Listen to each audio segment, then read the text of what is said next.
What's up, you guys? This is Devin from Century Effects Studios, and we're back with another video. Today we're going to be talking about the RAW versus JPEG Tony Northrup, Jared Pollan situation. And basically, Tony came out with a new video, and we're going to be updating what I was talking about in the last video that I made about it. Now, with that being said, the first thing I want to do is say a little disclaimer. Tony did get at Jared Pollan for the thumbnail that he used, so I'm going to shed some light on my thumbnail. My thumbnail was Tony and Jared, of course. Jared was a picture that I found on Google of Jared.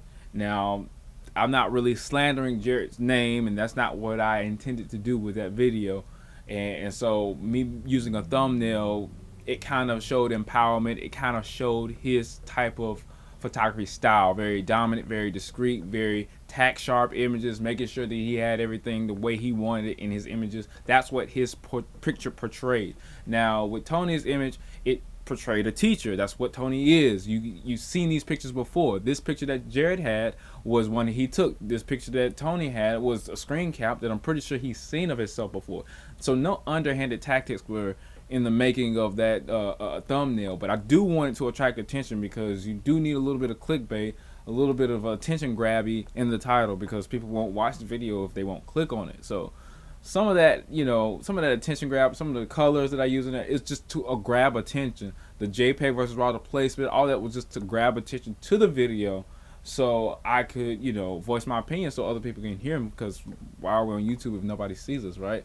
So with that being said, those are only reasons why I made the thumbnail the way I did. A lot of people came to me in the comments, oh, you have RAW on the wrong side and JPEG on the wrong side. Well, actually, both of them shoot RAW and JPEG, so technically it's kind of like a wash of where you need to put RAW versus JPEG, and it's however I wanted to make it. So I just made it like that just to show you guys. Now, with that being said, it was not any malice intent at all in it. It wasn't to shame anybody. It wasn't to make them look like they were confused, or it wasn't like a bad image. The image, like I said, of Jared was taken by Jared. And the image that I got of Tony Northrup was just a screen cap of one of his videos. So I'm pretty sure he knows what he looks like. It wasn't like a bad screen cap of his face looking bad or anything like that. He was teaching. It looked informative. None of these images had malice intent. So with that being said, that's it on a thumbnail, because I know Tony was really sensitive about it, how Jared did it, and I don't want to look bad in front of Tony because I'm a really big fan of Tony. So what we're going to do is just basically say that those images weren't to shame any other photographers or make them feel bad in any way. Like I said, I still watch Jared's videos, even though I have a different opinion on him after all of this stuff has come out, and I also still watch Tony's videos, especially the one he was talking about his tiring RAW workflow. I know that's another kind of follow-up to these videos, but that being said, let's get right into it. I like the fact that in Tony's video, he cleared everything up. He told us that he was using the 5DSR. He told us that he was doing the smart previews on Lightroom, and he told us that he was prepared for it to just be, working on all that stuff all day. And with that being said, I mean, it's understandable. I know the 5DSR RAW files are a pain. I had, I think, 1100, or that was 5D Mark IV. I think I had about, somewhere around 800, 900 RAW files to edit, and it was really, really hard for me because at the time when the 5DSR came out and I rented it for whatever I was doing, the 5DSR had this, I don't know if you've used Lightroom before, but every time you get a new camera and you have an old version of Lightroom, like Lightroom 5, I was using Lightroom 5. It doesn't read the RAW files right off the bat. You got to either upgrade it or, download the software update. So Tony said he thinks it's because they, are trying to make money with the camera software company, and, just trying to, every time you get a new camera, you can't see the RAWs, or you can't see the previews of the RAWs in your Lightroom. So with that being said, it took me a while. I ended up downloading a demo version of Capture One and all of this stuff. But with all that being said, I know what it's like to have hundreds and hundreds of 5DSR, 50 megapixel RAW files, which are probably like 60 megabytes per file. I don't know. That's approximate average depending on what kind of file you took. So with that being said, the size does matter, and I think he was right when he cleared that up. I like the fact that he cleared up the fact that that video was a follow-up of an old video he did in like 2012 or something like that. So I'm glad he said that, because a lot of people, he has like 700 videos. A lot of people won't go back and watch that video unless he says, hey, I'm linking this or relating this to a video that I've already made before, so go back and get that other information to see where I'm coming from. So I love that he cleared up stuff like that, but there was some other stuff that he cleared up that I didn't even know about. I didn't even know that Jared and Tony were on speaking terms, or were communicating with each other. I know I see them a lot with a lot of other photographers, like the guys from the camera store. You see it with Matt Granger and Chelsea and all those. They hang around each other because they're the top, the top YouTube photography guys and women. So with that being said, I don't have an issue, but I just didn't know that they were talking to each other, like they were on like terms where they could just talk to each other like that. I don't have an issue with the fact that they were, not, I'm not gonna say buddy, but they were talking to each other. But my thing is that the response that Jared did after he communicated about this new video that he made about, Raw versus JPEG and Tony. So basically Tony said that he was talking to Jared Paul and they were on terms where they were talking, and when that video came out, Jared then contacted, or I think Tony either contacted, I don't know who made contact first, but Jared was like, hey Tony, why don't we make a video that really would get a lot of views and a lot of credits and all this stuff and comments and stuff like that, and it would be awesome considering this video that I just made and it was so polarizing and stuff like that. He said something along those lines, and Tony was like, that's not how I operate, and you can tell Tony is a workhorse.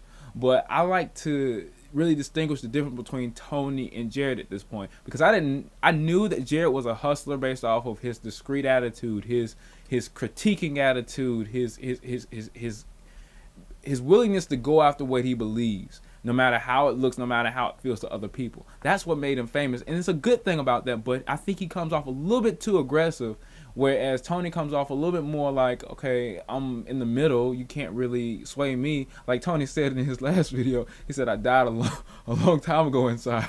So or I died inside a long time ago. So it's nothing you can say that can get to me, basically what him and Chelsea were saying. So with that being said, he doesn't really come off as aggressive, even if you make a mistake or he sees a mistake and he's critiquing somebody else's. When Jared sees a mistake or he's critiquing you, that has to stop. That can't happen again. This, that, and the other. He gets onto his emotions and stuff like that. So with that being said, that's how Jared is. But when he took it to this extent, and he said that, oh, let's make this for views and stuff like that, I know Tony put his little pizzazz on it about how he thought Jared felt, but it does make it seem like Jared was just for views and popularity on that side, more so than teaching. Just about it seemed like Jared was a little bit more about the attention side and attention seeking and all of those stuff, and Tony's like, that's not necessarily how I operate, or that's not how I operate at all. So it just made me seem like Jared was just trying to get a little bit more attention. Now, with that being said, YouTube is about getting attention and getting your word out there and stuff like that, but it was a little bit more on the selfish side. But at the end of the day, I think Tony's right. You shouldn't really want to be in it for so much attention that you can't be on a playing field with somebody of that caliber of knowledge. Now, he might have not have said it that way, but Tony has a vast knowledge of photography. Tony's very humble. He doesn't come across like he does, but when he says he comes home with 10,000 raw files, exaggeration, but I believe him because of all the work he puts into it. You cannot knock the work ethic. You really have to be a student of the game, so to speak. I mean, photography is this huge field. You rarely ever see people mastering just one, portraiture. You see people mastering, portraiture, event photography, weddings, all this other stuff.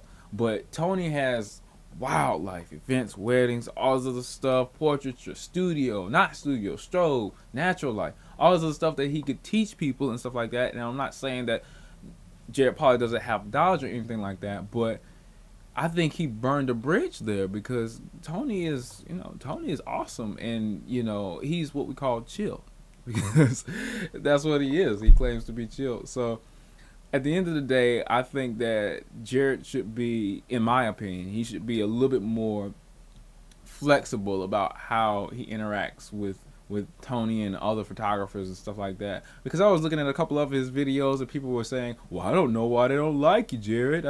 Well, I think this is one of the reasons. He's so aggressive to the point where he'd rather sever an important tie or relationship with a photographer than to, if that meant him losing views, or if that meant him not getting his way. It made me feel like, okay, where did he get this image? And then it's looking across. He's kind of like got this like baffled look on his face. Tony, he had a little baffled look on his face in the image, and it made me feel like he just kind of like found a way to contrive an image to make it some way, like, because I've never seen, like, if you look at the actual thumbnail, they're on the same background.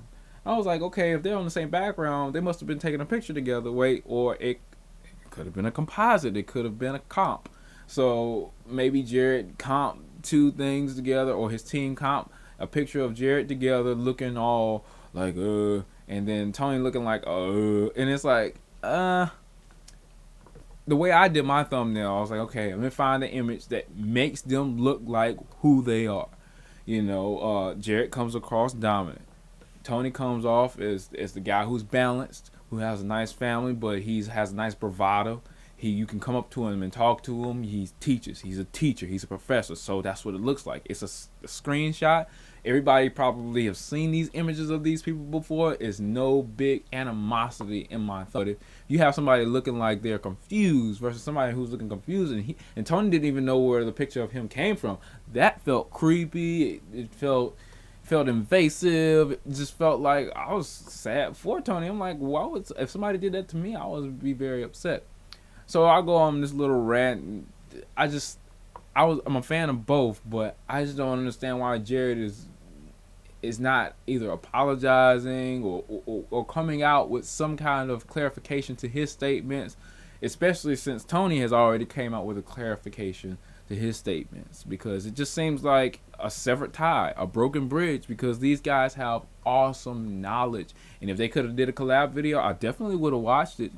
Matt Granger came over there with Tony and them, and he was able to do some stuff, and a whole bunch of other photographers they found doing fire rope and all this other stuff have come and collab with them just to give us more clarity. Because it's one thing if Tony can talk about a technique, but if you can get more than one photographer to tell you their experiences and all other stuff, it makes for a better video. Especially if people can, that's the fro guy, that's the raw guy, this is Tony, he chooses raw too, man. What do you guys think about the raw files from the D850, the 5D Mark IV, and what experiences have you had with these cameras? Because I can't afford these daggone cameras. How am I going to know how they shoot if I rent one or if I use one for a wedding? I really would like for something like that to happen. So with that being said, like I said, it's just a severed tie, a broken bridge between two of some of the most famous photographers today. And I really didn't, I was hoping that wasn't going to happen, but with all that being said, I think Tony really cleared it up. I'm going to still watch Tony. I'm going to still watch Jared with kind of this egg in the back of my head to let me know what kind of a person he is based off of what Tony said.